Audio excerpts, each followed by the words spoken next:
Addiction is giving up everything for one thing, but recovery is giving up one thing for everything. This is not just a number on a page, a client in an insurance book. These are your kids, your wives, your husbands, your parents. These people need to be handled with care and love and grace and mercy, but also with structure and integrity.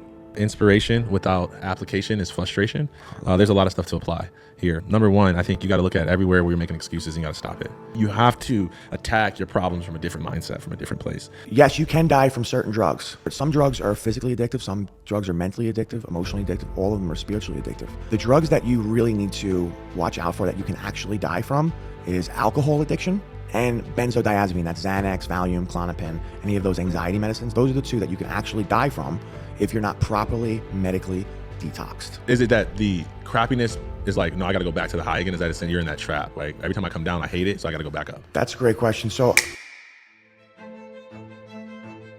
hey, yo, welcome to the Seeding Greatness podcast. I'm your host, Darryll Stinson. And listen, if you struggle with addiction, if you know somebody in active addiction, if you know somebody trying to overcome something that seems like it's impossible, like it can't happen, they've tried, they can't break it, they can't shake it, they can't even name it sometimes because it's so deep of a pain, so complex of a situation, you're going to want to find them right now because I'm interviewing a former client, a current friend, and a really powerful brother named Kevin Parker. Kevin Parker has a powerful story of overcoming extreme addiction, and what I would say almost at the highest level, about as worst as you can get in that realm. And he's since, completely transformed his life by the power of Christ and is now helping other people to win against all odds.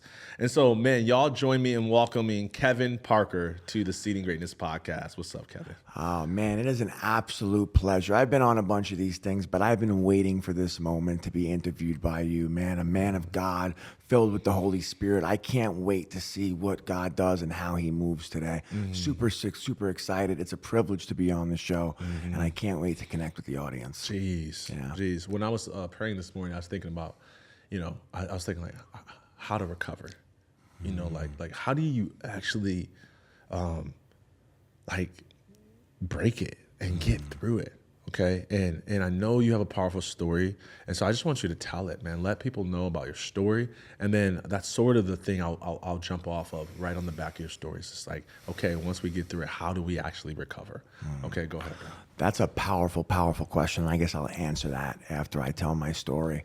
My story starts way before I was even around. My family dealt with a lot of addiction, a lot of abuse, a lot of issues. My mother and father broke up before I can even remember. My mother was heartbroken, and she was a single mother at that time. And she moved in with my now stepfather, and he had 2 sons. Where was this at? Where were y'all from originally? From Staten Island, New York. Oh, really? Yeah, okay, Staten Island, New York. I forget that. I knew it was somewhere in New York. I was just like, we're at Staten Island. So my stepfather had a son my age, and unfortunately at 2 years old, in an accident, he got attacked by a wolf. Jeez. And it was a hybrid dog, and he accidentally got access to this dog, and he got caught in the chain, and the wolf tore off the top of his scalp, ripped off his ear. Jeez. And this is a trauma that nobody should go through, no less a 2-year-old. Can you imagine that, having a 2-year-old son and having to go through something like that? It was absolutely devastating, not only to the family, but the community. And I seen the after effects of what that did in his life. I think that experience was imprinted in his subconscious and in his mind for many, many years, if not up until today. And we know that hurt people. I know that's an overused line, but it's true. It is. That trauma was real. And I moved into that house, and I was about half his size. I was always the little kid, and he was always the big kid. And, he took a lot of it out on me. Looking back as an adult, I completely understand that whole situation. But as a kid, it didn't make any sense. I believed this world was a cruel world. I was like, why me? When you say you took it out on you, what do you mean? Well, me and my mother moved into the house, and his mother and father were going through a divorce, and it kind of looked like we took their place. And there was some animosity, to say the least. And he would always beat me up. He'd steal my food off my plate, let me know I didn't belong. You know, he would say some horrible things. I felt like I always got pushed to the side. And the fact that anytime we had a fight, because of this traumatic experience he had, there was really no repercussions for what was going on, because everybody kind of felt bad that he had to go through that. He was at a disadvantage. So he would steal my toys. He would break my things. He would just make me feel unwanted, unloved, unworthy at every single turn. And I was terrified of him. I was a very, very peaceful kid. I was very internal. And I just felt like I was getting smaller and smaller and smaller until I felt like I was invisible, like I wasn't even deserving of love. And I remember at a very young age, at about 5 years old, I turned to my mother and I said, I want to kill myself. And she said, don't say that. And at that time, my mother was drinking a little bit and she was still a little sad and going through her own things. She said, don't say that. So I learned how to hide it. I said, okay, I'll never say that. But I still felt it. And as a young kid, I didn't know how to get over these feelings. I didn't have God in my life. I believed the world was a cruel place, that this dark cloud followed me everywhere I went. There was no hope. There was no relief. It was constant torture and jail. I felt like a prisoner in my own house.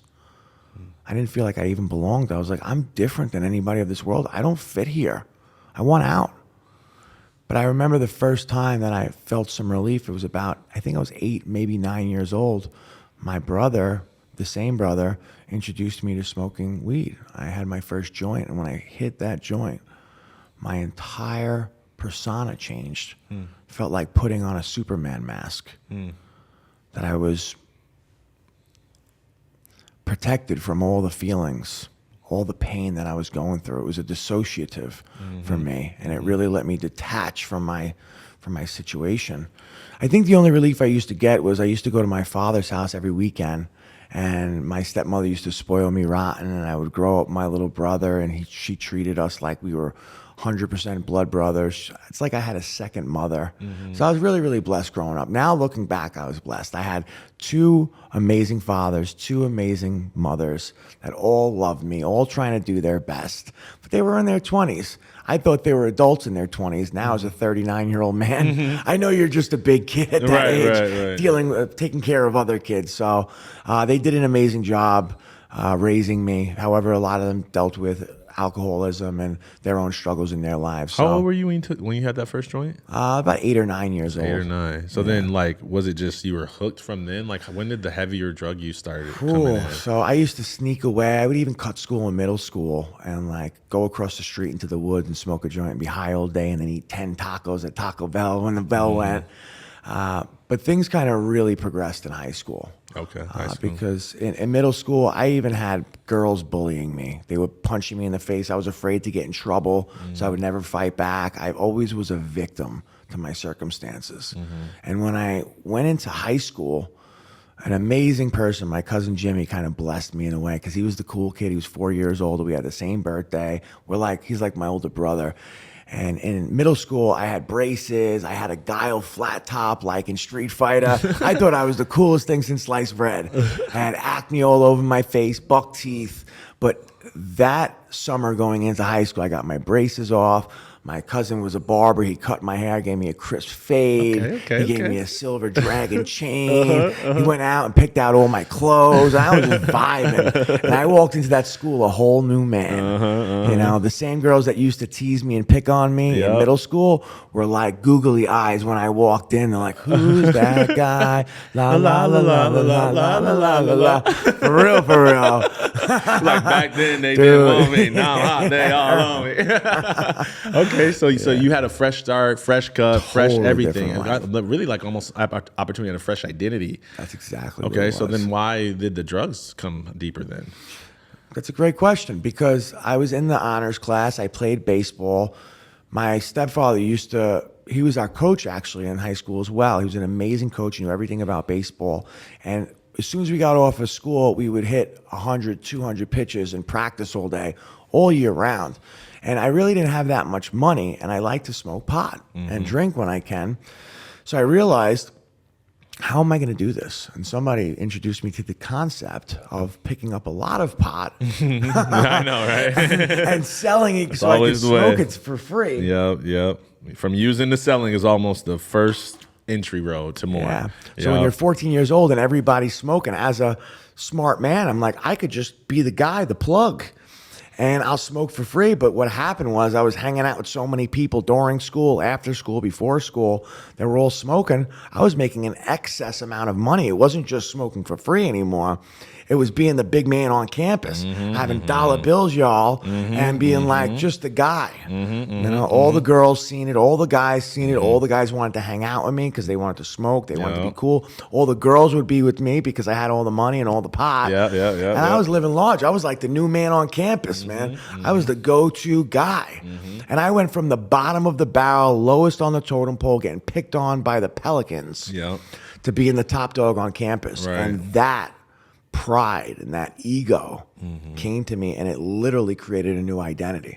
I started idolizing guys like Tony Montana.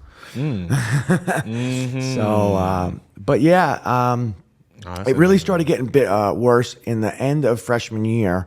Somebody that I really respected and valued, I was at their house one day, and their safe was open, and it was cracked, and I was a curious little kid, and I looked in. And when I looked, I seen a kilo of cocaine, a brick, a gun, and stacks of hundreds to the top of the safe. Maybe a few $100,000 in $100 bills. A little teeny 22, and a brick of cocaine.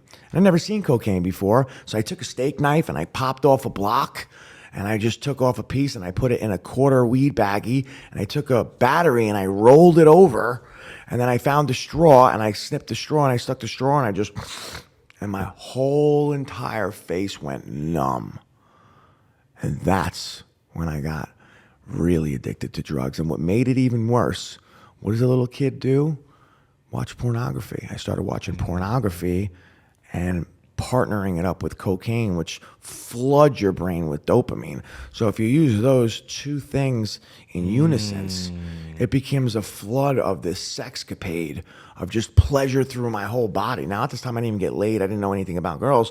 My first experience was pornography and cocaine. Wow. And that became my favorite flavor of poison for many, many, many, many, many years. I would lock myself in the room for 6-8 hours during the nighttime. Nobody would know, and I'd just be in there doing my thing. And it was so humiliating, embarrassing. When I'd wake up all like parched and dry. I was like peeing in bottles, and I would be all chafed from whatever I was doing. Not going to get into details, but and I'd be like, the sun would come up, and I would feel like a crackhead. Like, what did I do all night? And then I go to school, not sleeping, still freaking coming down from cocaine. I know, I'm sure some of the listeners have came down from cocaine, and that's not a good feeling. So what does it feel like to come down from cocaine? What comes up must come down. Cocaine coming down feels like you just had the most depressive, crappiest feeling in your life. Your whole nose is stuffed. You're paranoid. You're like, can't stop breathing. Your heart is racing 100 miles an hour. You can't catch your breath. You think everybody's out to get you. You're peeking under the doors to see shadow people. Your mouth is all ripped up. Your jaw is gone from you constantly grinding your teeth. Your mouth is probably all bit up. I mean, your eyes are sunken in. It's just a really scummy feeling. What's crazy about this is like how crappy that sounds, but then yet you just do it again the next day. So so is it that the crappiness is like, no, I got to go back to the high again? Is that it's you're in that trap? Like every time I come down, I hate it, so I got to go back up. Yeah, so it's called chasing the dragon, pretty much. That first hit, that first line, whether you sniff it, smoke it, shoot it, that first hit is like the promise of heaven, but it's really delivering you hell. It's synthetic poison, but it promises you this beautiful feeling of heaven and connection to you, to people around you, to God. It's just this euphoric feeling that you can't even imagine. Right. But every hit gets less and less and less and less. And now you're just maintaining so you don't feel like crap. And it's a horrible, horrible feeling. There's always balance in this world. When things go up, there has to be down. To feel really good feelings, you need to know what it feels to feel really crappy. And that's the thing. It's the dichotomy of, if you just felt that awesome, you have to feel equally as bad. And I'm telling you, you felt really awesome. So now you're going to feel really bad.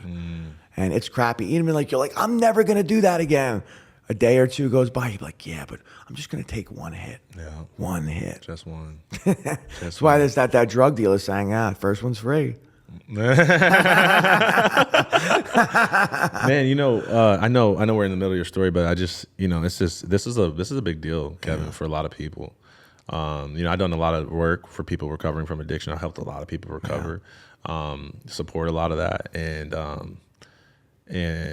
watched a lot of people die. Yeah. Thinking of some people now, and lost family members to this. I know a lot of people that are watching. They're praying. They're trying to get their kid, their son, their daughter, their aunt, niece, nephew, whatever, into recovery.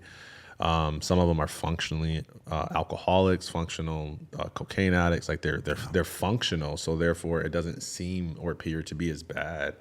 And one of the things I just want to address before we get more into your story is like this. Cocaine is a really heavy drug, and I think about cocaine, I think about heroin, I think about there's a couple other DOCs, drugs of choice, that people that are heavier drugs, if you will, or more addictive. I don't know what the proper terminology for it is. But in those instances, from my experience, one of the things that makes it really hard for families to deal with, their loved one who's in active addiction, is that when you're detoxing, it can actually be unhealthy just to go cold turkey. And maybe that's not true. I don't want to project that, but I'm just like, I'm curious, because you've helped some people, really come off hard situations, drugs. And in that, like, how do you get them to get out of that? And I guess my hesitation is like, is it okay to because I'll just tell the story. I was in a situation where I was a pastor, and there was a family their daughter was in active addiction, and she was a heroin addict. And when she would detox, she would have such bad withdrawals. Thank you. Such bad withdrawals that they were worried they were going to lose her. And so then the parents would go and get her a little more, and she couldn't really get out of it because every time she got so low. And then as a pastor, I'm like, well, let's just pray. But I didn't want to be like, hey, let's just pray, and then this person dies. I'm like, if it was my child, I might slip them a little bit too if it's a lower dosage or something. So, and then the parents are in the, so it's a messy trap. And I'm just curious of how you navigate that, because you've done like interventions, you've gone and lived on site with families. Like, so what do you have to say to that situation? That's a great question. So I meet people exactly where they're at, hearing them exactly what their issue is, because addiction was never the problem. It was a poor solution to a problem that, in result, became the problem. That's good. And yes, you can die from certain drugs, and I'll go over it. Some drugs are physically addictive. Some drugs are mentally addictive, emotionally addictive. All of them are spiritually addictive. The drugs that you really need to watch out for, that you can actually die from, is alcohol addiction. Really? And benzodiazepine, that's Xanax, Valium, Klonopin, any of those anxiety medicines. Those are the two that you can actually die from if you're not properly medically detoxed. Okay, I do in-home detoxes with a doctor and a nurse, and I fully customize the program to figure out exactly how we have to approach this, and then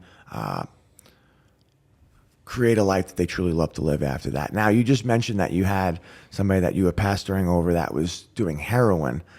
That's one of the funny things, because I detoxed off of that, and it's one of the things that you feel like you're going to die. You have like flu-like symptoms, your hair and skin hurts, everything, your organs, everything hurts worse than you can imagine. Your legs are crawling, but you can't die from it. You can't die from it. You're going to feel like you're going to die. It's the worst withdrawal I can imagine. Horrible. But you're not going to die from it. Cocaine is mentally and emotionally addictive. There's no physical addiction, but but you're going to be like, oh, I need it. You're going to have the devil on your shoulder. Come on, just one more. I can't live without this. When you, I don't know if I know the difference between like a physical addiction and a mental addiction. Yeah, so physical addiction is I got a stomach ache, I'm in pain, I got a headache, my jaw's dragging, like something on your physical body is actually being affected because you don't have this drug. Heroin is like that. When you don't use it, you get the flu-like symptoms. You get restless leg syndrome. Your body hurts. Right. Those are physical addictions. Okay. Mental addictions is like, oh man, I really need this. Your brain won't shut off, and you won't shut up until you get it. Gotcha. Emotional is like you can't function emotionally without it because you have such a deficit of dopamine and serotonin, and your body, your neurotransmitters in your brain are so fried out from the use that your body can't emotionally function in your mind without it. Now, the two that, anytime I do a detox, I do 30-day rehabs in their home, customized. But the two that I absolutely will not take without a doctor on call is alcohol and is Xanax, Klonopin, and Valium. Man, that's crazy. I didn't know that. Yeah, because I didn't know alcohol was so bad. That's why they shake. You ever see somebody shaking?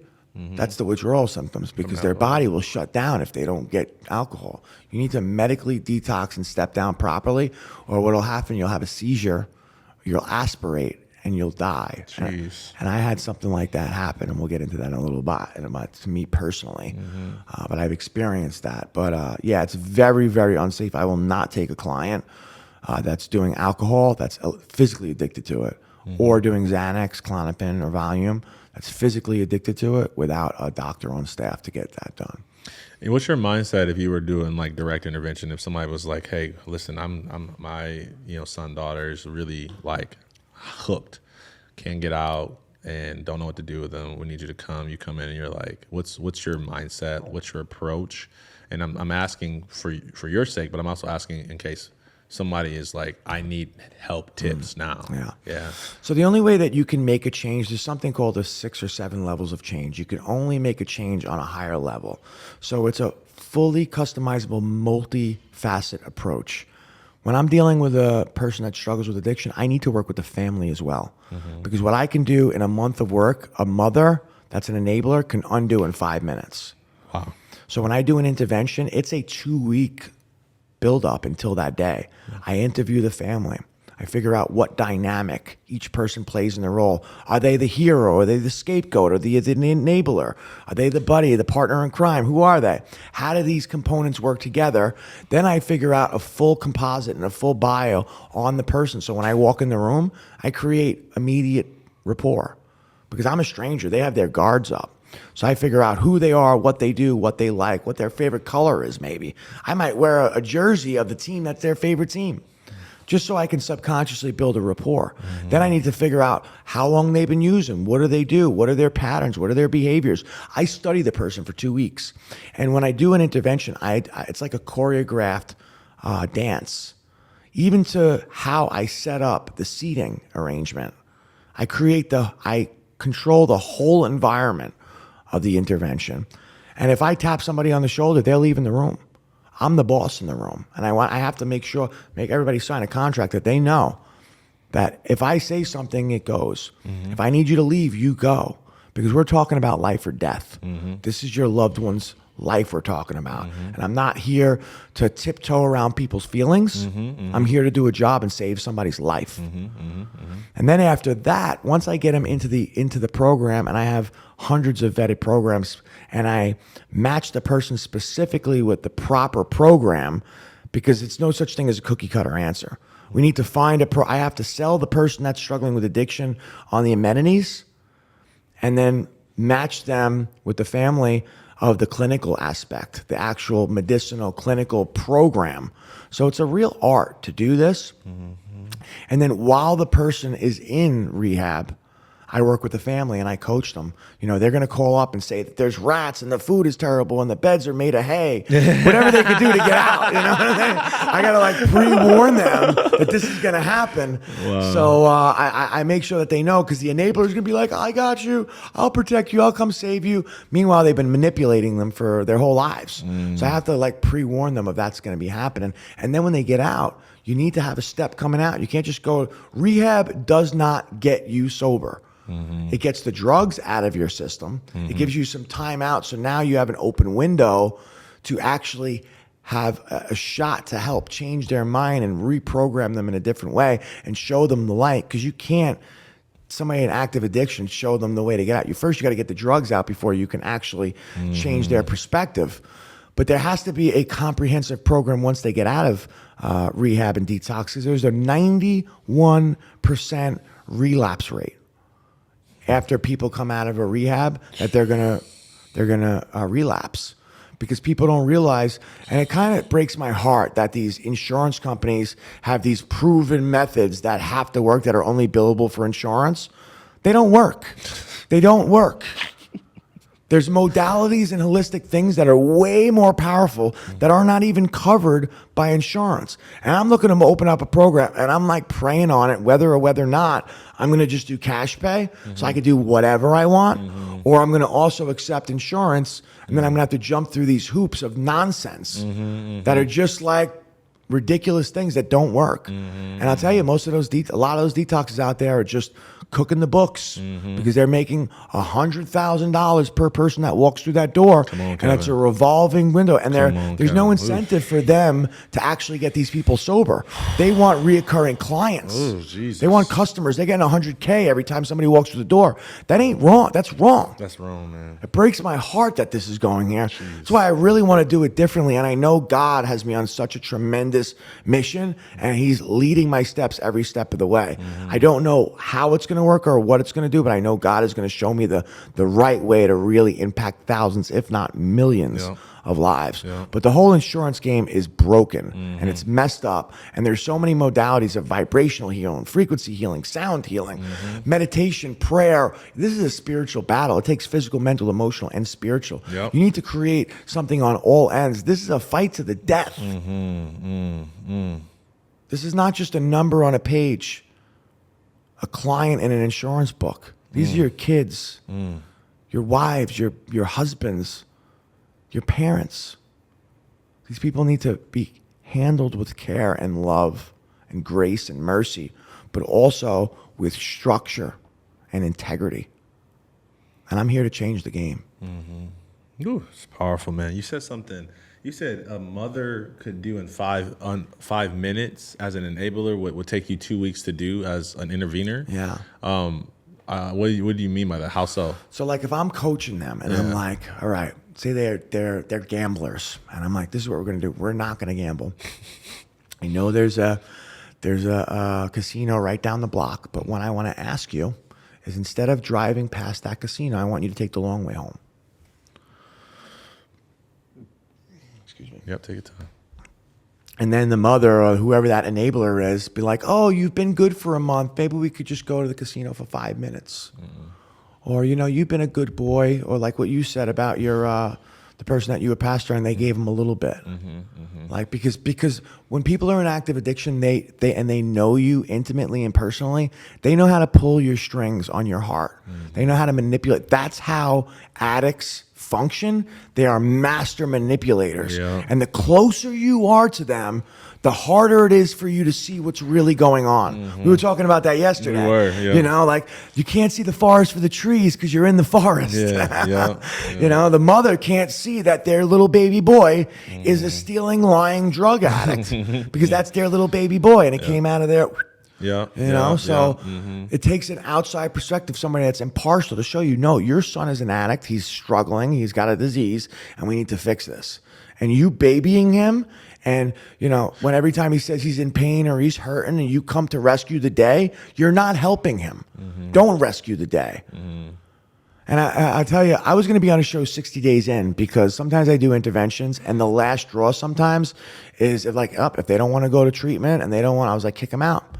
Kick them out. You got it. Because people make decisions from the avoidance of pain and the obtainment of pleasure. Once using becomes more painful than getting sober, they'll make that decision. But if you're babying them and you're giving them a place to stay and this and all that, oh, that's what I was going to say. So I was going to be on the show 60 days in because sometimes people have to go to jail to learn a lesson. And I said that not from a place of knowing. I mean, I've been arrested overnight when I was a little knucklehead kid, but I never spent a stint in jail. And I was actually going to go in jail for 60 days in just so I could say it from a place of knowing and knowing where I'm sending them. Because sometimes people, you have to hit rock bottom. People's rock bottoms are different. And once you hit rock bottom, that's where it's so painful that the only way is up. That's usually when people make the decision. But that's why me as an interventionist, when I do something, I create a decision because they have to do it through free will. Either you want to use and have absolutely no support from anybody you love and you're on your own and you're hitting rock bottom and you're sleeping in the street, whatever that crappy situation is, plus drugs, or you have all the love, support, and every single resource that we can possibly imagine if you just go out and try to get help. You know, my favorite line in addiction, I don't know who made it up or I made it up or whoever. I wish I could quote the right person. I don't know how. Addiction is giving up everything for one thing. But recovery is giving up one thing for everything. And when you put it in the perspective of like, it's like a no-brainer decision. Wow. Ooh, I told y'all this is gonna be powerful, man. I know, you know, this is a very sensitive subject, so I'm trying to move carefully through these waters. We know every situation's unique, and we know that this is a matter of life and death. And so, as strong as some of these opinions are, you know, we understand there's different perspectives. And one of the things that you said that just resonated so much is that this is a spiritual, mental, emotional, social battle. Like this is a real battle. Yeah. And I think in battle, like nobody's like trying to be coddling feelings. People are battling, you know? And so it's just like if you are in that battle, whether you're connecting and feeling into the battle that's happening or just completely avoiding it because it's so messy, you know, lean in with everything. Put this on repeat. Save this video. Follow Kevin. Bring him out, you know, but get help. Get help. I want to go back into your story. I think we were around high school. Your drug use picked up, watching Tony Montana. You do your first line of cocaine. You get hooked. You're in this dopamine flood with, you know, the pornography, the cocaine. Sounds like that's all high schoolish. So walk us through the rest of the story. Yeah, so then at that point now I'm doing cocaine and let the floodgates go. My friends used to get hundreds and thousands of hits of ecstasy, and I used to pop ecstasy before I went to school. And then I'd be like schmoozing with everybody, loving on everybody. I had a alter ego. My name was Steve Saletti. I was like, bro, I'm Steve Saletti. And every time I said that to my friends, they knew that I was high as a kite. I would even go to baseball games. Check this out. I used to think it was a performance-enhancing drug. So the first time I took ecstasy and I played a baseball game, I went three. I'm like, I'm grinding my teeth. I'm like, I went 3 for 5 with 2 doubles and a home run with 5 RBIs. Okay. But it's like the same thing like when you go to a casino and you win the first time. It's the worst thing that could have happened because now you think that's the answer and you're the golden ticket and you win every time. Then you lose your whole entire behind. Oh, God. And that's what happened. That first game I went 3 for 5, 2 doubles, a home run, 5 RBIs. I was the winner of the game and everything. I was like, wow, this is awesome. I got to take ecstasy every game. I got to do cocaine every game. Wrong. I did cocaine in front of before a tournament in Brooklyn one day, and I actually had a seizure. Jeez. Before the game, I'm catching and I'm with one of my good friends. He's the starting catcher in varsity, and I'm a junior. And he's messing around with me, and I'm like ripping lines in the porta potty from partying all night, watching pornography all night. And I'm like ripping lines in the porta potty because I stayed up too late. Now we have a game. And he's messing around and he's making them throw the ball over my head, and I'm jumping and he's laughing, he's messing with me. I'm like, stop messing with me, stop messing with me. I finally get the ball and I'm like freaking out. And then I just grab the ball and I throw it, and I throw it right in front of me, and it bounces. And then I run as fast as I can straight into the backstop. and I fall on the ground. I start grand mal seizuring right there. And the only thing I remember is waking up with my whole team on top of me. Jeez. And I don't know if you ever had a seizure. Not a good experience. Don't recommend it. 0 stars. But when I woke up, you have superhuman strength because you don't know where you are, who you are, what's going on. I just have a bunch of men on top of me, and I'm like, boom, and I throw everybody off, and I try to get up, and then boom, I run right back into the backstop, and then they rush me to the hospital. And clearly I lied to everybody what it was. I told them I was painting the night before, and the fumes must have got to me, but I knew what was going on. I had 2 more seizures, one on the lunchroom table, and then another one in class, and this became a repetitive thing. Jeez. But I got through. I also did ecstasy before a football game. I used to love football. I was an animal. I was 160 pounds of pure fury, and I was running down the field. I used to bite my lip, and blood would come down. I looked guys on the other side of the line, try to intimidate them. They're like, this guy's crazy. But I remember one time we were playing the best team in the league, Tottenville High School, and I was on the kickoff team, and I was the gunner. And I was running down the team to make that first hit, and I'm like zoned in, dialed in, about to hit this guy. I'm running full speed. I'm like, I'm gonna get him, and I'm running about 10 yards away from him, and I'm like, I'm gonna lay this guy out. But I was so tunnel visioned, I didn't see the 250-pound guy that slid in right in front of me. Clocked you. I'm 160, 250, and he hit me underneath my helmet to helmet. Boom, blasted me in the air. I went from full speed this way to. I mean, it was the sound. My parents always make fun of me because it was the sound heard around the world. That pop was so loud. Yeah, I went so high in the air. I had a concussion, but I was like, well, I shouldn't do this again. Yeah. But I got through high school through the skin of my teeth. I was in the honors class. All my grades kept plummeting. Thank God I played baseball and football. I probably wouldn't have graduated because we had to smooge a little bit to get those grades over what I needed to do. And then I got on out of high school, and all my friends went to their dreams colleges, went away, and I stayed home. I went to a city college near my house. I was a little upset about it, but I was going to play baseball. They had a baseball team. But unfortunately, right before the tryouts for the baseball team, I got into a head-on collision with a city bus. I was in the intersection trying to take a left-hand turn. The bus was coming from the other direction, and it ran the red light, and we went boom. And what was crazy is I was selling drugs at the time. In my door, it hit me so hard, my whole door popped open, and I had like an ounce of shrooms and a bunch of bags of weed that fell all over the car. I'm like, oh no, I'm gonna get arrested. I just got hit. And my friend Jackie so happened to be driving by.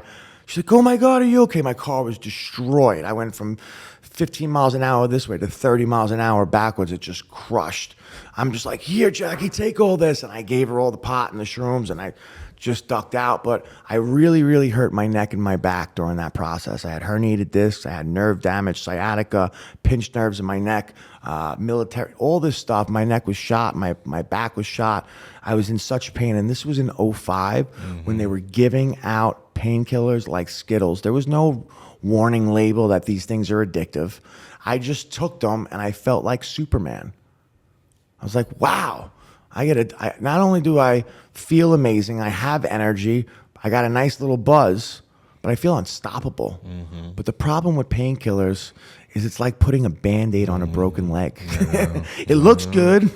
It may hold for one step, but you're going to take another step and your leg's going to be double broken and then triple broken, and it's just going to compound. So now I'm numbing the actual feeling, because pain is useful. It's a signal to tell you that there's something wrong. When you numb that and you just keep pushing through it and ignoring it, you're just aggravating and making it worse and worse and worse. So I was just running amok on painkillers, and then what I had wasn't working, then I would double it and triple it and quadruple it. And before I knew it, I had 4 scripts of 30 milligram oxys, 180 of them. So what is that, like 800 pills a day, a month? I was taking, handfuls of 30 milligram Roxys. And then I was buying them and selling them. I got into so much trouble with the law. I was selling drugs. I got ratted out by a friend, a kid that was working for me. He must have got pinched and, rolled over on me, and the cops pulled me over, ripped me out of the car, beat me up, went into my trunk, stole all my stuff, took my money. Like, it was just a horrible, horrible experience. And I got arrested twice by the same cops, picking up the same guy. And I realized, and, it cost me about 10 grand in lawyer fees, which is really nothing. And looking back, we had a phenomenal lawyer, which his license plate used to say acquittal. And his name was Louis Diamond. And his office was directly in the back of the criminal court. He was like a little hoodwink and a shake away from not guilty. I remember I pleaded, and I got caught with ecstasy and shrooms and weed and money and ratted out. I thought I was spending some time. The lawyer told me to plead guilty. I'm like, what do you mean plead guilty? He's like, don't worry about it. I ended up pleading guilty to a traffic infraction for tinted windows that I didn't even have. It shows you how corrupt our system is. Jeez. But Wow. Once I had those painkillers, my life really spiraled completely out of control. This is when it really starts getting deep. Want me to continue going? Yeah, bro. All right. We here now. I like hearing your voice. No. You're in now, it now. now we've arrived. We have arrived. This is it. I'm like, this is the moment. Yeah, like, so come on. now I'm popping painkillers like Skittles, feeling like Superman. I lost everything. I was in debt to a drug dealer for like 16 grand. He wanted to kill me, put a hit out on me. My father took care of it, sat him down at the bar, pretty much told him, you're not getting your money, and these guys are going to take care of you if something happens. My dad's a pretty intimidating man, to say the least. And then he got me into the union, and I was building high rises in the city. Concrete union. It's like professional slavery. We would work 12 hours a day. It's just like For real. I'm not 12 hours a day. They like saying all kinds of horrible things to you, completely abusing you physically, mentally, and emotionally. Talking about your mama, telling you what a freaking baby you are, 12, 14-hour days, 6, 7 days a week, rain, sleet, hail, snow, 0 degrees or 100 degrees, it doesn't matter. Get to work, get in that ditch. I remember my cousin, we built Yankee Stadium, and he literally pried back the rebar because they were building a column, and they were creating the forms, and it was all locked in, and he bent back the rebar and stuck me into this column that was like a 3x3 with a jackhammer. And 95-degree weather, and I'm jackhammering in this freaking column, the concrete between the rebars for like 8 hours straight, breathing in concrete. I'm like, I can't breathe. He would spray me with the hose. He'd be like, get it done, so I wouldn't die. But like I was having concrete in my lungs, and that stuff is so cancerous. They just didn't care.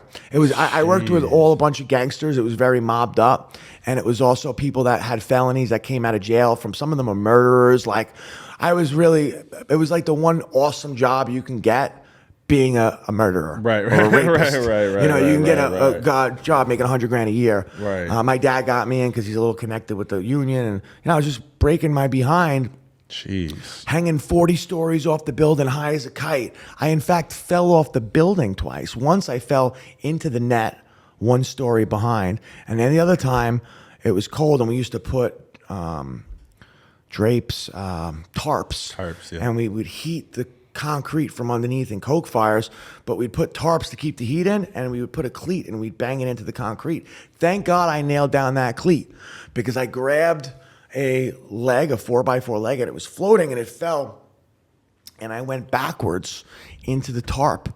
And if anybody else would have nailed that thing down, except for me, I might have fell to my death. Jeez. I think it was like 36 floors. Jeez, bro. 36 floors. Yeah. Holy cow. Yeah, there was no safety nets underneath that tarp. So thank God, thank you, Lord.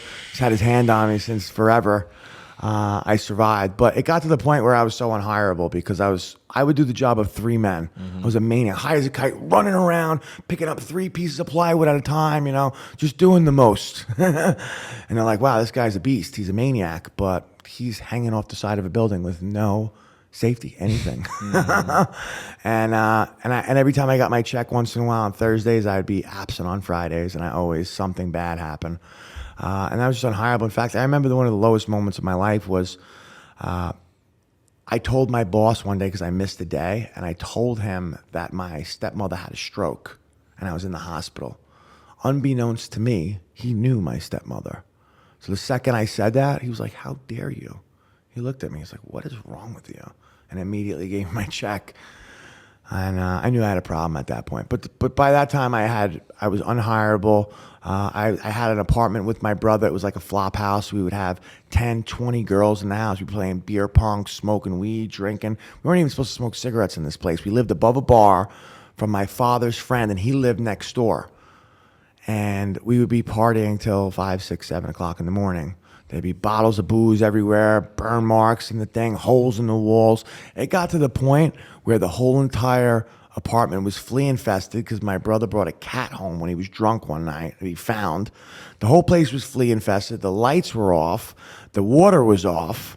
We were just drinking straight alcohol and candlelight. It was romantic. Me and my brother. Bottles everywhere, candlelights, and a bottle of SoCo. Dream life. And eventually he just kicked us out, and I was homeless, and my dad took me in.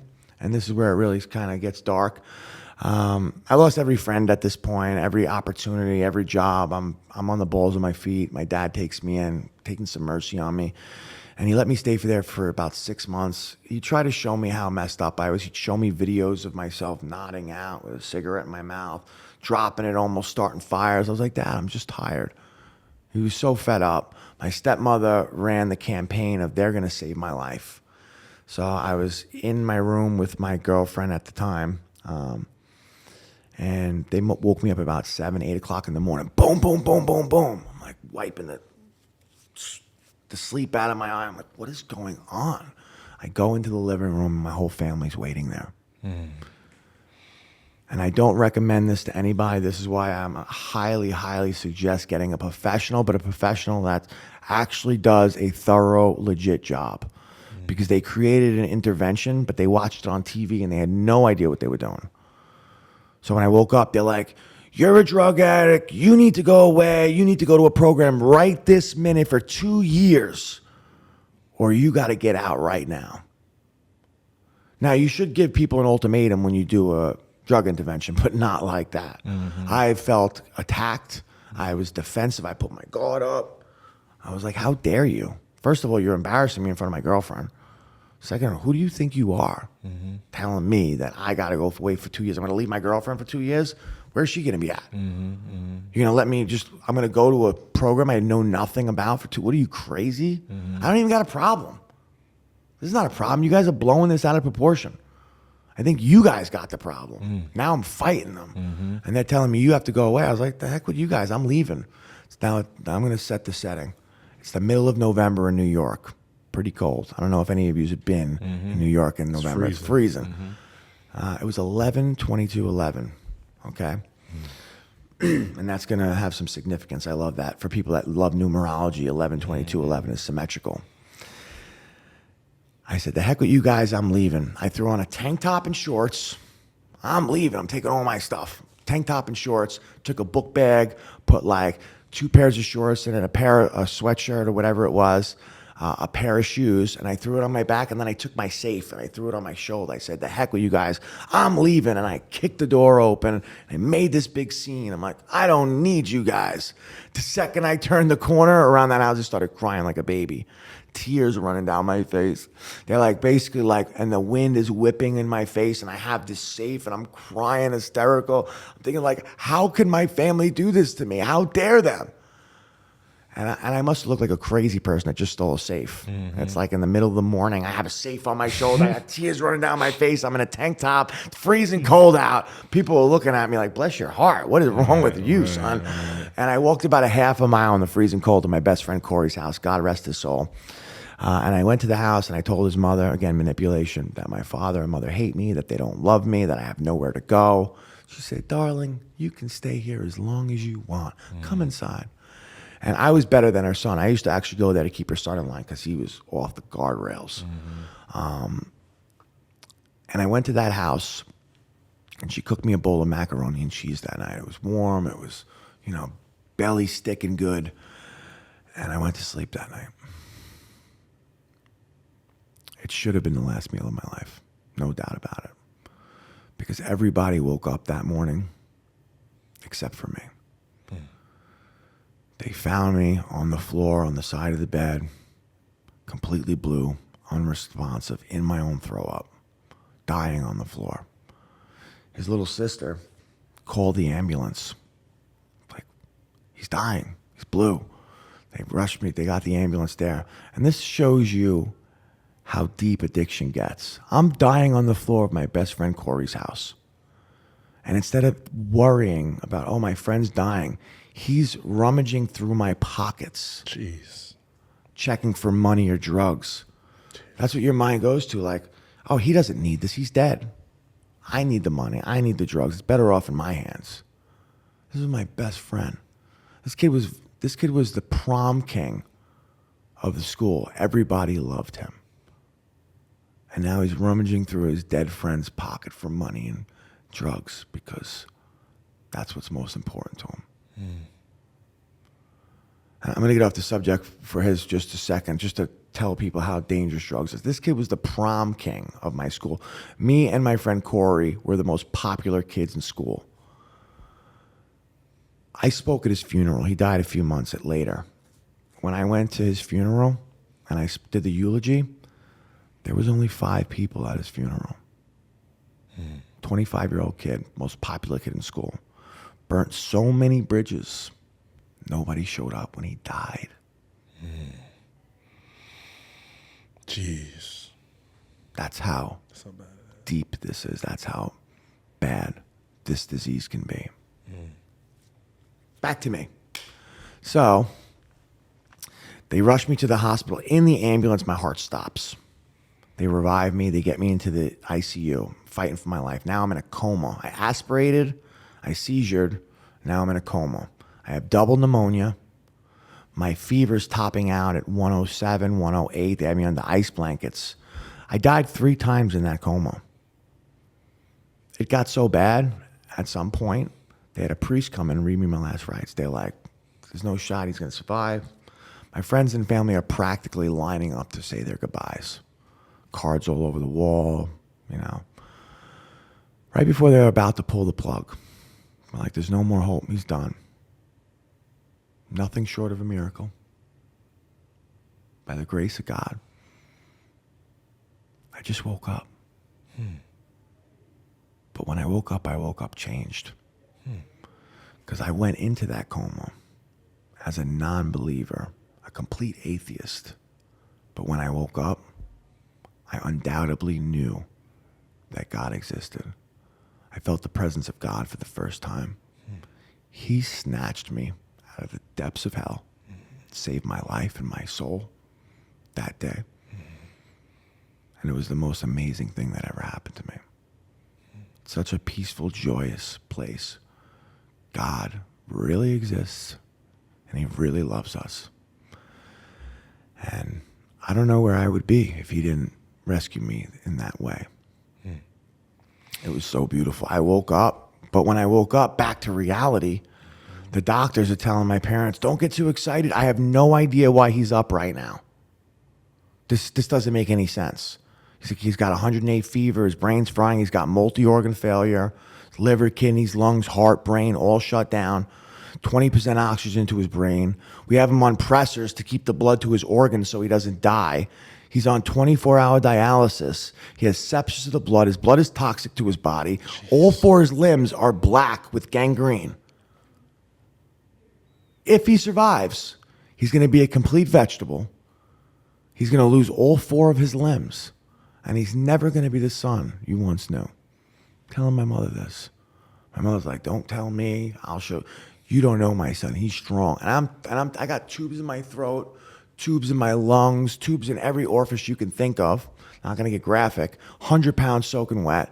And I'm like, man, doc, stop talking death over me. I'm here. I understand you. I know what's going on. I'm fighting. Doctors couldn't believe I was even alive. I prayed to God for the first time. I said, God, I know you're there. I know you're real. I'm so sorry for all the doubt, all the mistakes, all the issues that I did in my life. Please just give me a second chance. I know this is bad, but I know you can get me out of this. If you get me out of this, I promise I'll change. I learned my lesson. I'll make a difference in this world. Just give me one more chance. For 2 weeks, I got no response. And then one day, the doctor walked in, and he says, I got some good news, and I got some bad news. The good news is, I think you're out of the woods. I think you're going to make it. The bad news is we're going to have to take your leg tonight or you're going to die. I thought for a second, and I said, take that leg. All my bad luck was in that foot anyway. I'm thinking in my head. So now, this is my souvenir from all the bad decisions that I made. This is what I have to put on every single morning before I take a step every single day. But let me tell you, it was the best thing that ever happened to me. Because now I wake up with gratitude every morning. Now I wake up and I'm reminded of where I was and how far I've came. All the things that I've overcame in my life. It reminds me of the 4 months that I spent in that hospital learning how to walk again for the first time, talk again for the first time, eat again, drink again, breathe again. They had me on a breathing machine that they would lower the oxygen low so I'd have to struggle for each and every single breath. It was like being waterboarded. It was torture. That was the worst part of my whole experience. Even worse, getting my leg chopped off. I'll tell you, they didn't let me eat or drink anything for 3 months. I'll tell you, the first time I schemed my mom into giving me a little sip of Gatorade, I thought I had an orgasm. I should have did a Gatorade commercial because I would have made $1 million. I would have made $1 million if they captured my face when I tasted that Gatorade. There was even a circumstance in the hospital we deemed Gatorgate because it was a big issue. So I had a hole in my throat and I aspirated and seizured. And the speechologist was teaching me how to drink again and eat again and taught me how to speak again. And I had a dressing, a wound thing here. And I used to sneak Gatorade on a sponge. And I would pit my mom from my dad. My mom would take an 8-hour shift and then my dad would take an 8-hour shift. And I'd be like, my dad dips the sponge in the Gatorade. And then I tell my mom that. And then when my dad comes, I'd be like, my mom dips the sponge in the Gatorade. So they both thought that it was okay because the other person was doing it. Still in my scheming mindset. Okay. And I'm sitting there with my father and the speech pathologist comes in and changes the dressing on my neck. And all of a sudden red stuff starts dripping out of my neck. She's like, oh my God, what's going on? He's dying. She's like, code red, code red. And me and my father are sitting there like two guilty kids in the principal's office like, oh no, we're in trouble. Sneaking the Gator. Yeah, man, it was funny. It was fun. There was so many funny experiences in the hospital. Wow. Yeah, it was really good time. Now looking back, hindsight, everything. Somebody deemed this to me that pain plus time equals comedy. The hardest things in your life were horrible then, but now you're looking back and you laugh at them. But it took me 4 months to get out of that hospital. But I got out of the hospital thinking that I had a girlfriend that loved me and cared for me. She was there. She would visit me every single day. She tried to sneak into the bed with me. And she's like, we're going to get married. I was like, I understand if this is too much. This is way too much for anybody. I get it. I appreciate you even showing up. She's like, how dare you say that? We're going to be married. I love you so much. She's like, I can't wait to lay in bed with you and love all over you. I'm like, wow, I got a really ride or die chick. And then the first day I come home thinking, it took me 30 minutes to get up this flight of stairs because I was so decrepit. I had all my family helping me up. I had complete drop wrist in this hand. I couldn't move it. They said I'd never be able to move it again. This shoulder wouldn't go up. I have a prosthetic leg that I don't know how to walk in yet. And I have my family like carrying me up step by step. I finally get to the top of the stairs to my bedroom. And my girlfriend at the time, ex-girlfriend, my wife doesn't like me calling people my girlfriend. I'm gonna have to cut that out. She's like, she's not your girlfriend.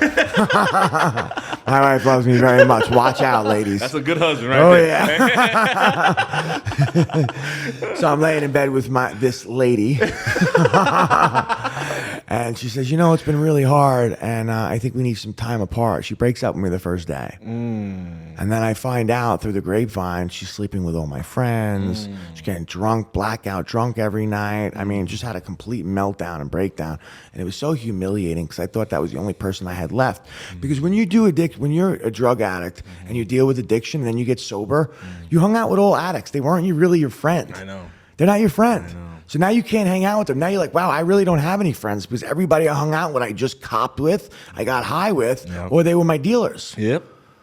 So now you have to create the whole identity. You think that whole experience in the physicality was hard? The mental, emotional, and social aspect was the hardest part of getting sober for me. Because now I have a missing leg. Yeah. I'm blind. And they left my eyes open when I was in the coma because they were so worried about keeping me alive that I actually have corneal scarring in this eye. So I'm really, really badly blind in this eye. If I don't wear glasses or whatever, it becomes a problem. Like right now, you're just a blurry mess. Now you're handsome. Oh, really? Yeah. Jeez. I have a terrible stigmatism. And I have drop wrist in my hand. I can't move this shoulder. I'm 130 pounds at this. My skin and a little bit of meat and bones. And I'm missing a leg and I don't know how to walk. The prosthetic guy, the prosthesis tells me, you're in bad shape, bro. You're going to take 2 years to learn how to walk. I said, what? Don't tell me that. Right. I was so pissed off. Man, I left that office in my wheelchair like I was repping a Hot Wheel. I was like, flew out there about as fast as I could. Realistically, I wasn't going very fast, but I was pissed. Yeah. I was like, I'll show you. Right. I went back home. I gave every ounce of all that pain, all that turmoil, all that rejection, all the things. I just bottled it up, and I was like, I am going to accomplish this. There is nothing that's going to stop me. I went home every hour of the day trying to learn how to walk, falling over and stuff. I went back 2 weeks later completely unassisted. Let's go. Walking on my own 1.5 legs. Let's go. Let's go. The nurses tried to touch me. I said, don't touch me. I'm going to do this my way. Everybody was talking on social media about what was going on and everything, that I was dead, that I was smoking crack. Jeez. The game of telephone. So 2 months from the day that I came home, I posted a video of me running. Imagine that. Doctor tells you it's going to take 2 years to learn how to walk, and you're running in 2 months. I was like, man, I am the man. I started realizing, like, wow, I am actually pretty worthy. I am actually pretty good. And then I went to the neurologist, and they told me that I'd never be able to move my hand again. I was like, we already played this game. I was like, I'll show you. And I went home, talked to my hand every single day. And I don't know if you have been able to move your limb before and not be able to move it anymore, but it's frustrating. It is frustrating. So I'm like, come on, we've been doing this our whole lives. Just move. I was like, dude, I don't even got a job anymore. I ain't got no girlfriend. I ain't got no friends. I'm not giving up until you move. And it was logistically 9 months staring at my hand. My mom's looking at it. My dad's looking. I'm like, yeah, good luck with that. He's kind of losing his mind. I'm like, no, I'm not accepting the fact I can't move my hand. I'm like, come on, man. And one day I'm looking down, and I look, and my finger wiggled. I was like, man, that's all I need to know. Now I know the signal goes to my finger. I started working on my finger. Then I got my other fingers. Now I'm using my hand. I'm stretching my hand. And my wrist is down. I'm like starting it sideways, and I'm just getting it to move. And slowly but surely, I'm using more and more gravity. And then I'm using soda cans, and I'm like just getting into it. And now I have about 90% use of my hand. But what was interesting, I was a righty, but I had to learn how to do everything with my left hand. Everything. Use your imagination. Try to brush your teeth with the other hand. I know. Yeah. So now I'm predominantly left-handed, but I also have this hand back, which is such a blessing. Yeah. And it was just such a battle because like my little brother Sean, thank you, my brother, for always helping me out and believing me and protecting me. He would take me out and help me like get back into society. And I remember one day on my very next Halloween was the day that things really changed for my social aspect and confidence. It was a Halloween party, and I got invited, and I went to the costume store, and I'm like, what am I gonna wear?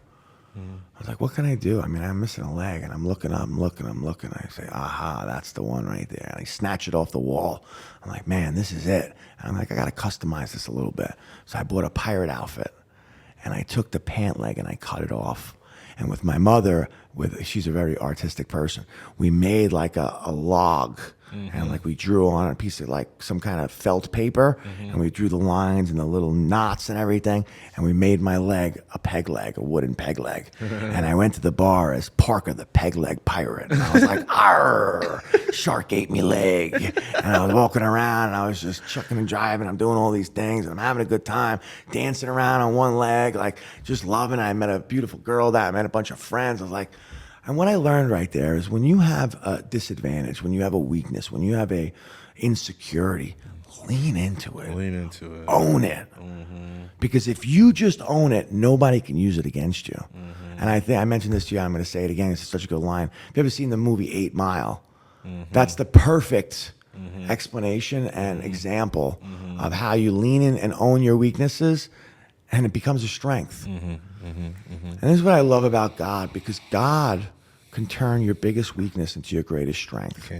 He can transmute any bad day into a victory for the Lord, He can. for His glory. Yeah. And it's so beautiful how He's used everything in my life for good, to glorify Him.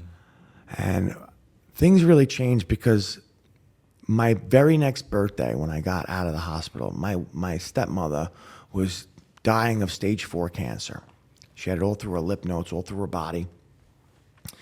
And she was taking care of me while I was in the hospital. She loved me like her son. She sucked it up. You wouldn't even have knew she was sick when I was sick. She just said, I don't have time to be dying of cancer. My son is dying. She took care of me. She was working with the doctors and the nurses and doing all the things. And as soon as I got out, she started to rapidly decline. She's like, okay, my son is okay. And for the next 6 months, she was dying. And I'll never forget, it was my very next birthday, October 2nd. Me and my father and my brother are out for dinner. We get the call. Debbie's dying.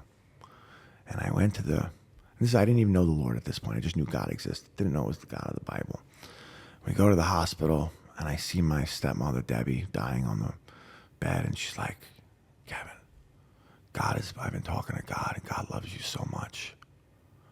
God is going to use you, use your story, use all of these things that you went through to help other people that are struggling with the same thing.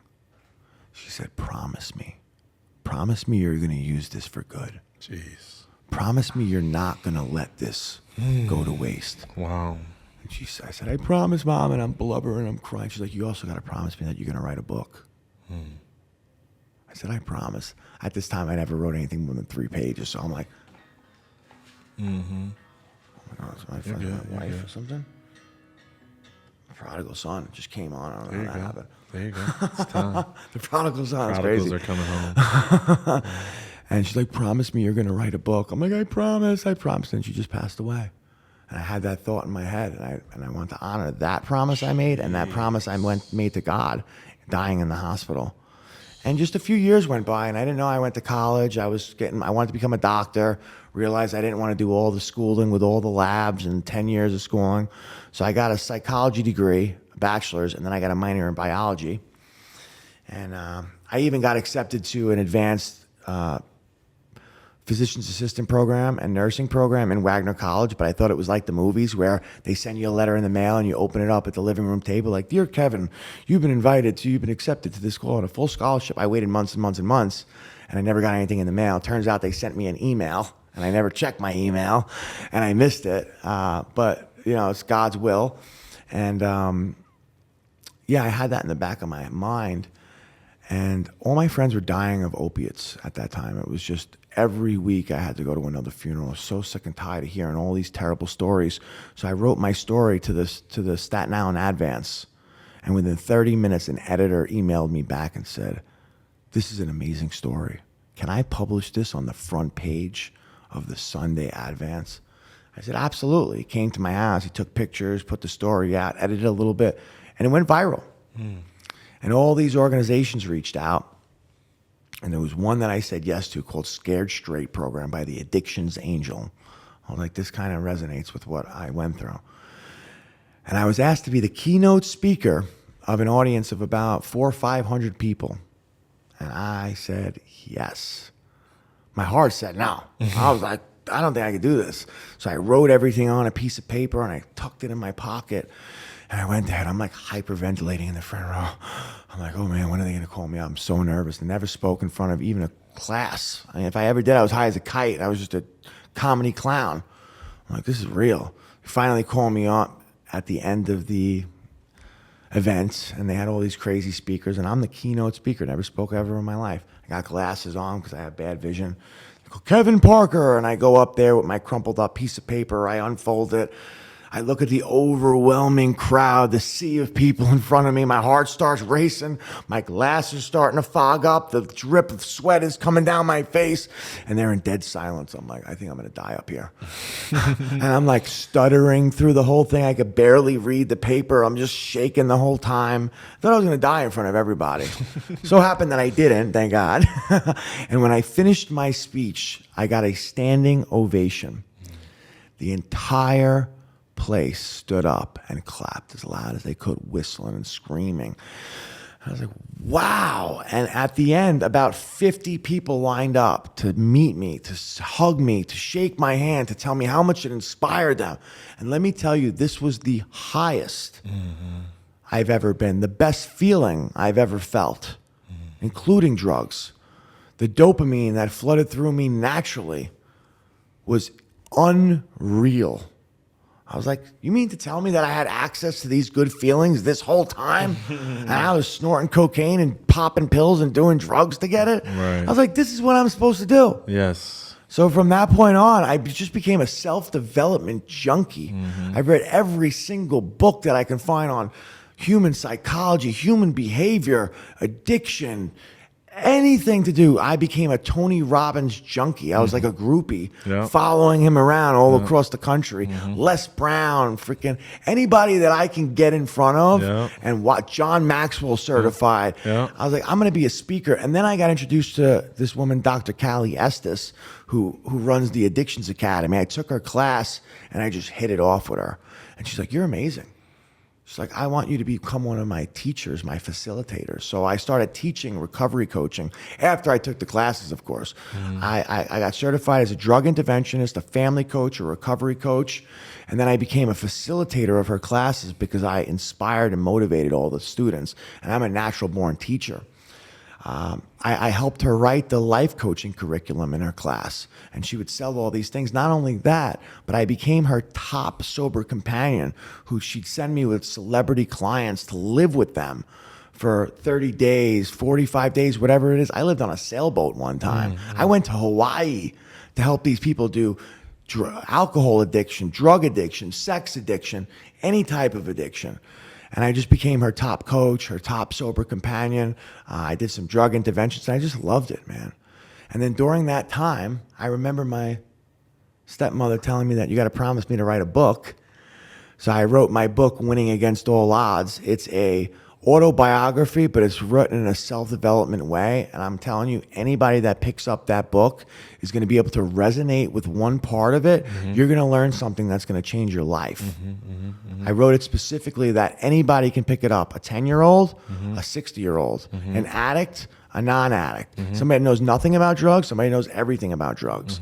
And it'll bring everybody together. But most of all, it's a type of book, and I named it Winning Against All Odds, Discovering the True Warrior Within, because it invokes the power that's within you to overcome any adversity in front of you. Whatever obstacle, whatever mountain that has been put in front of you, you can conquer. How do you eat elephant? One bite at a time. Teaching you how to realistically overcome any adversity, any challenge in your life. And I help you walk through that and give you the courage, strength, and ability to do that. Because I think God has made us the best us that we can be. And it's our job to become the best version of ourselves. There's never going to be a better you than you. And once you tap into your full potential, once you tap into that true warrior energy that God put inside you, nothing can stop you. Woo! Somebody typed, that was a lot in the chat. Oh my God. A lot of good, a lot of inspiration, a lot of God, a lot of healing. I didn't even get to God. A lot of pain, a lot of torment, a lot of miracles. Amen. A lot of miracles. Yeah. Like hit by a bus, losing all your limbs. Like even the whole lawyer attorney thing, and how many times you got out of imprisonment. Like even the car accident and your friend driving by at the right time to give them your drugs. Holy cow. Yeah. if you don't change millions of lives, you're just not trying. I mean, I know there's more to the story, but I mean, I want to let it ride right here. I feel like,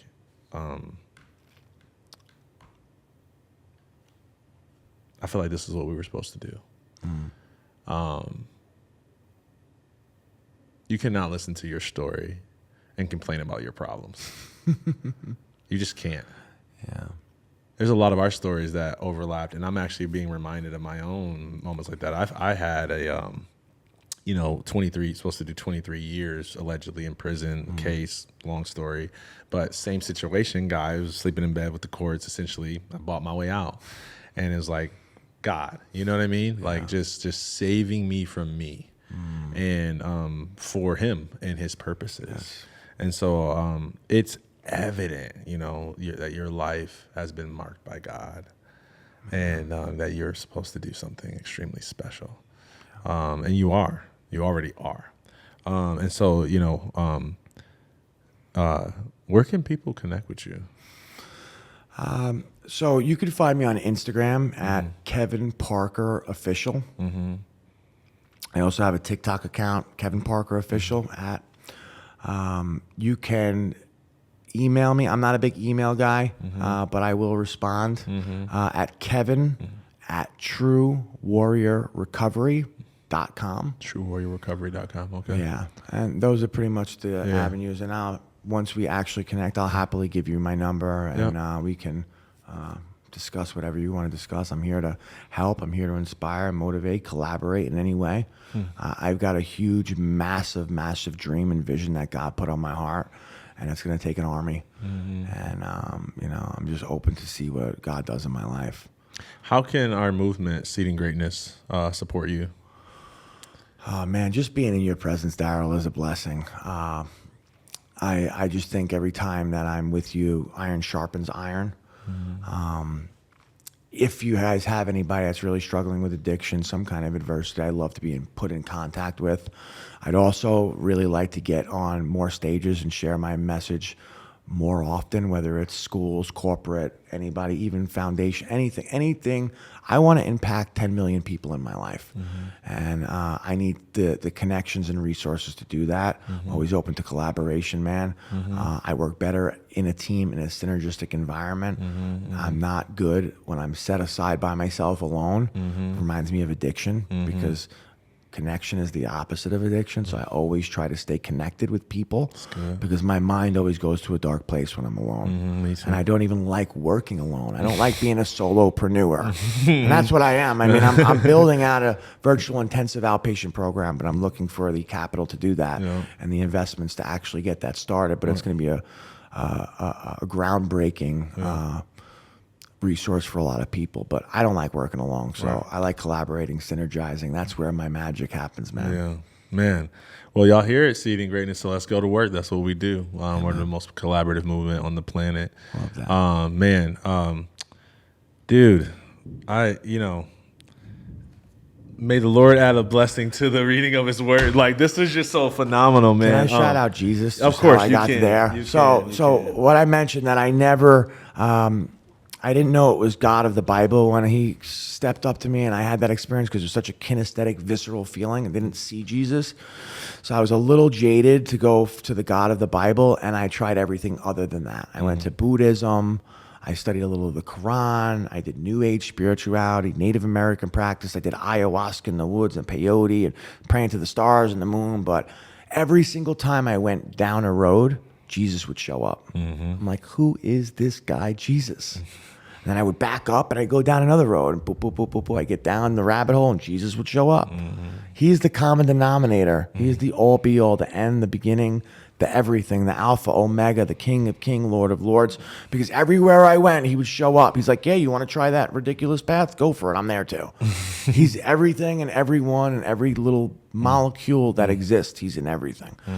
Finally, my friend told me to come to church, and I only went there to tell the pastor why he was wrong and I was right. I brought my mom for backup. She's a gangster. And I went there, and they went over the book of John chapter 3. And, I heard that famous line, 3:16. God gave up his only beloved son for us. And it just hit me, and it opened up a chamber of my heart that I didn't even know existed. Wow. And I literally cried tears of joy, happiness, sadness, all at the same time. It opened up this part of my heart that I'm so blessed that I have access to now. And then I look over my mom, and she's blubbering, crying. And that was the day that we gave our lives to the Lord. And I just want my life to be a conduit for his glory and his greatness. And I don't even want people to see me when they see me. I want them to see Jesus, because he saved my life. He's been governing my life. He's been all over my life, and I owe him everything. My soul, my heart, my spirit, my second chance, even the things that I do in this world. It's not me. I was a wretch. I was a broken man, but he healed me. He brought me together, and he put a battery in my back, and he gets me up every morning because I'm in pain every day. If I didn't have Jesus in my life and the people that love me the most, I would have killed myself already because of how much pain I wake up in every day. But Jesus is my rock. Jesus is my savior. Jesus is everything to me, and he gives me the strength and ability to overcome anything and any adversity. He gave me the strength to win against all odds. So I just want to give Jesus a shout out because he's my everything. Man. Wow. Well, you can't listen to your story and not hear Jesus. You know, it's obvious. It's obvious. You're a champion for him. Yes. And you've been marked. Amen. And I'm in your corner. I love that. Okay. And now the movement is too. Y'all, you know how we do this. Inspiration without application is frustration. There's a lot of stuff to apply here. Number one, I think you got to look at everywhere where you're making excuses, and you got to stop it. I mean, like, you cannot listen to a man who was told that he shouldn't be alive. His family was read the rites, relearn how to walk, how to talk, how to eat, how to drink. Like, you can't listen to that and be like, my cash flow issues, the pandemic, AI, everybody's scared of AI. It's like, this is real life or death. You know what I mean? Not like my job replacement, And so like you have to attack your problems from a different mindset, from a different place. You cannot listen to this story, especially not that ending segment. But to me, the whole entire story, and not go, God is real. Jesus is real. And so if you don't have a relationship with him, this might be the time you start. You might reach out to us. You might say, I want to know the God that you serve. We'll both be happy to share more about our faith with you. Greatest glory. I want to give the audience a couple of things, and then this is it. This is all my landing stuff. All addictions are spiritually addictive. That was a big note that I took. We talked about that mental addiction, that emotional addiction. I think to look at it as a spiritual addiction is so important. Man, the awareness around like the physicality and the dopamine rushes and how hard that is to detox from those situations. I personally didn't know that alcohol and the benzo anxiety medication lines were the real like ones that you got to medically detox from. And I know there's different opinions on that, but that's good. It's a good conversation to start for people. The changing the environment is a really big deal, and the process of interviewing the family to learn all the patterning and where essentially this person's being enabled to live this lifestyle is masterful, bro. And even the setting up for when they come back for the the 91% relapse rate. That was my entry into recovery. I heard that and I was like, that's not okay. That is not okay. And so I was like, the first thing we're doing is deleting the contacts to the drug dealers, because a lot of those places, they just funnel the drugs into the recovery programs too. And so it's like, we got to do something about this. And so we started to see more long-term sobriety than just 30, 60, 90-day detoxes and then back in through the cycle.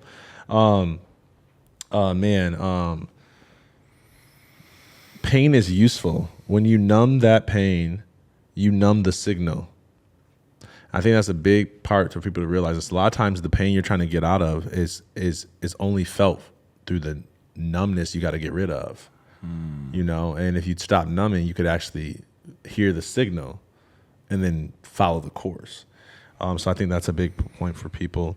And just, man, like this moment with it was your stepmom, Deborah, right? Yes. Wow.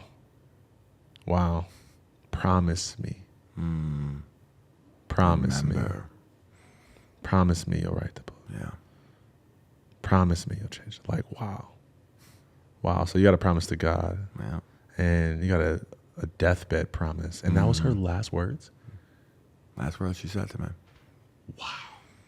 Jeez. Woo! No wonder you're on fire, man. Y'all, I don't know whether to call this, I thought about calling it purpose is the ultimate addiction. And then another part of me wanted to, there was something when you went on this tangent on the industry. It was something I was going to think about titling it about, like the addiction industry cracked, like explained. Like I was thinking about that because it's so important for people to know how to navigate those territories. Yeah. So we'll figure out maybe a combination of the two. So we'll let the team figure that out. Yeah. That's it, y'all. Until next time, remember, keep seeding greatness. Peace.